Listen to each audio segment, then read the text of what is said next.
नमस्कार। आज जो काय साम टीव्ही वरती व्हायरल होतोय आजचा न्यूज हा पूर्ण फेक आहे आणि आज तुम्हाला माझा जत तालुक्यातील सगळ्या जनतेला माझी विनंती आहे, ह्या जो काय आता व्हायरल करतात हे फक्त माणसाची दिशाभूल करत आहेत आणि तुम्हाला माझं हे वाक्य लिहून घ्या सगळेजण।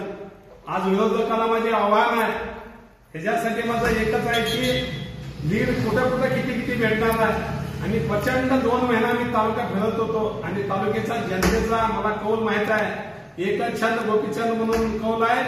आज मुचाटी गटात 3000ची लिडिंग आहे, विरोध गटात 7500चं लिडिंग आहे, आज धपरापूर गटात 8000चं लिडिंग आहे आणि शेगाव गटात 4500ची लिडिंग आहे आणि बनळी गटात 1000चं लिडिंग आहे आणि दरिबरची गटात 3000 लिडिंग आहे आणि सर्क गटात 4000 आहे, जाडर बबलामध्ये 1000चं लिडिंग आहे, उमदी गटामध्ये 8000चं लिडिंग आहे आणि जत मध्ये 4000चं लिडिंग आहे। टोटल 33000 मतांना गोपीचंद पडवकर साहेब निवडून येतात आणि हे फक्त साम टीव्हीवरती दाखवतात ना, हिच्यावरती भरोसा कोण सुद्धा ठेवू नका। उद्या जत तालुक्यातील जनतेला माझा हात जोडून विनंती आहे, सगळेजण जतला गुलाम खेळण्यासाठी यावं एवढंच बोलतो। जय हिंद, जय महाराष्ट्र।